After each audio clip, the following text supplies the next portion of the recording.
वाय नारायणाय गुरुभ्यो नमः।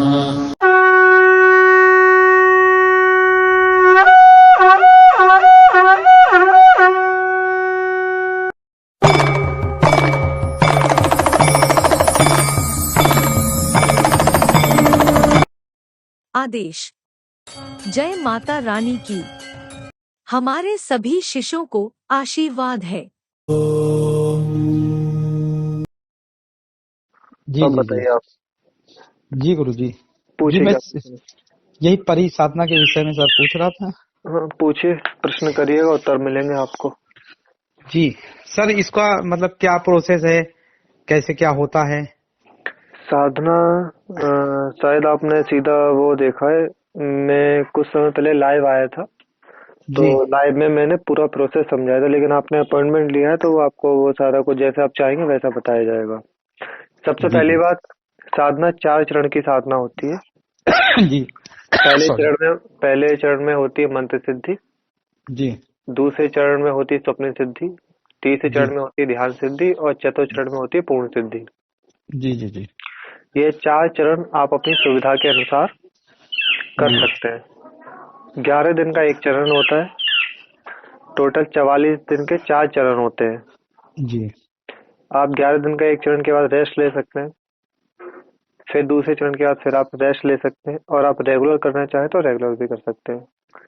ये जी साधना आप अपने घर पर रहकर ही किसी एकांत कमरे में कर सकते हैं। बाहर जाने की आवश्यकता नहीं होगी। गुरु जी, मैं सॉरी बीच में बोल रहा हूँ, ट्रांसफर के लिए मैं बात कर रहा था, सिद्धि ट्रांसफर के लिए। आपने अभी साधना के लिए बोला है, आपने साधना पूछा ना।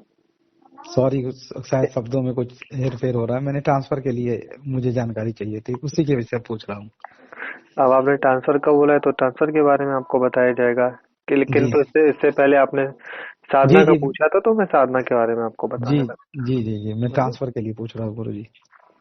ट्रांसफर का प्रोसेस ऐसा होता है जी कि सबसे पहले जी ट्रांसफर के लिए ये जी 2 तरीके से होता है। एक होता है ऑनलाइन, एक होता है ऑफलाइन ट्रांसफर। जी। ऑफलाइन का शुल्क ज्यादा होता है, ऑनलाइन का शुल्क कम होता है। नहीं, मैं फेस टू फेस वाली गुरु जी जानना चाह रहा हूँ, बस फेस टू फेस।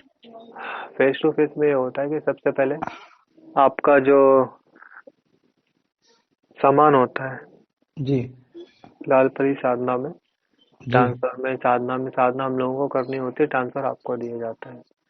तो जी जी जी जी जब ट्रांसफर दिया जाता है तो उस समय जितनी भी सामग्रियों की आवश्यकता पड़ती है जी वो पूरा पैकेज आपको प्रोवाइड कराया जाता है।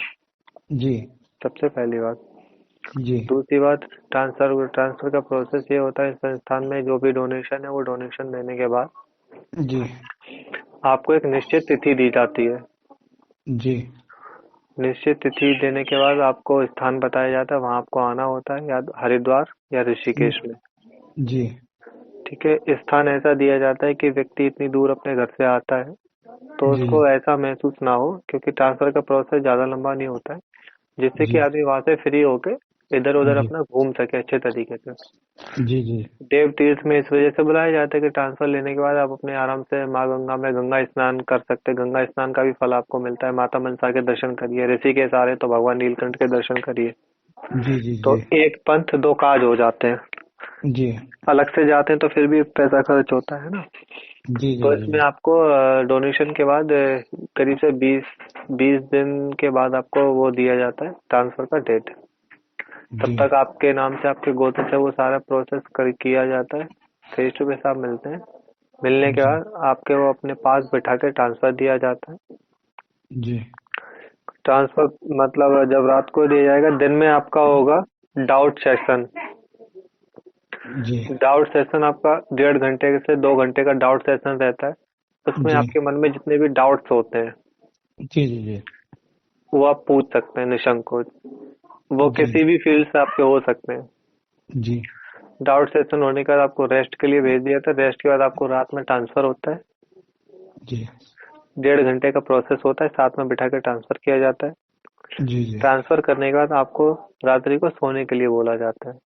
जी सोने के बाद जब आप सुबह उठते हैं, सुबह उठने के बाद फिर आपका डाउट सेशन होता है 1.5 घंटे का। जी इसमें आपने जो रात में किया है अब आपने जो रात में क्रिया की उसमें भी तो आपके कुछ डाउट्स हो गए होंगे ना, जी जी जी जी सही हुआ नहीं हुआ कैसे हुआ क्या होता है, वो आपके डाउट्स क्लियर किए जाते हैं। जी डाउट क्लियर करने के बाद खाना वाना खाने के बाद अपना रेस्ट कर सकते हैं अच्छे तरीके से। रेस्ट करने के बाद आपका जी फिर दूसरे दिन, मतलब ये पहले दिन का ट्रांसफर, फिर दूसरे दिन फिर आपका डाउट सेशन होता है दिन में जी 1.5 घंटे का। जी आपके जो सुबह जो डाउट्स क्लियर किए जाते हैं, हो सकता है कुछ आपके और नए डाउट्स बन गए हो, जी वो जी किए जी जाते हैं। वो आपको बताने के बाद फिर होता है आपका रात का प्रैक्टिकल। जी। प्रैक्टिकल से पहले आपको बताया जाता है शक्ति को कैसे बुलाना है, कैसे अच्छा अच्छा। भेजना है, क्योंकि हर एक व्यक्ति के 3 हाँ। सेंसर होते हैं। जी जी शक्ति 3 सेंसर में से एक सेंसर प्रदान करती है किसी भी व्यक्ति को प्रश्न के उत्तर के लिए। जी पहला सेंसर होता है जब आप शक्ति का आवाहन करते हैं, तो पहला सेंसर होता है कान का सेंसर, कान के जी माध्यम से बताएगी। जी दूसरा सेंसर होता है आपका आज्ञा चक्र का सेंसर, मतलब दृश्य दिखाएगी। हाँ। तीसरा सेंसर होता है आंतरिक आवाज, मतलब आपको एक अंदर से आवाज आएगा जो भी आप प्रश्न करेंगे उसके उत्तर का। तो अच्छा व्यक्ति की प्रवृत्ति के हिसाब से 3 में से एक ही सेंसर उसका एक्टिवेट होता है।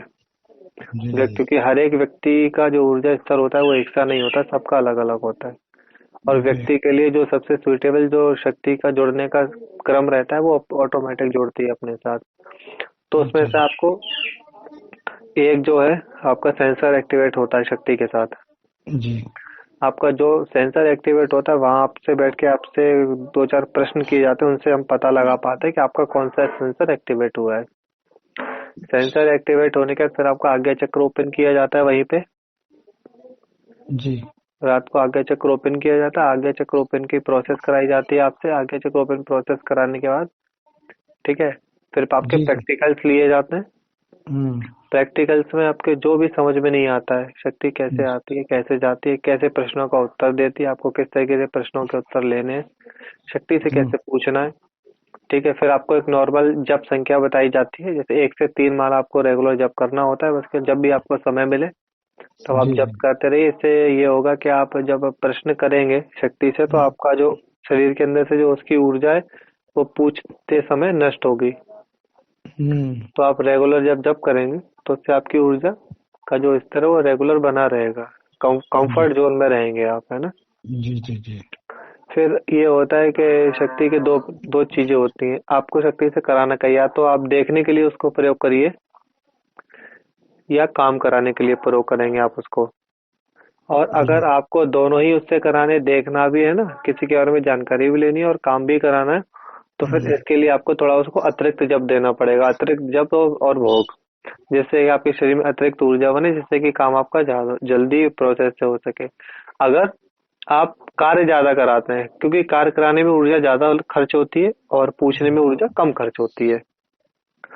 इसमें आपको ये भी होता है कि आप शक्ति से अगर प्रश्न पूछने से आते हैं, अगर आप अपनी ऊर्जा बर्बाद ना करना चाहें तो स्वप्न के माध्यम से भी आप शक्ति से प्रश्न कर सकते हैं, उसके आंसर आपको स्वप्न में मिल जाते हैं आराम से।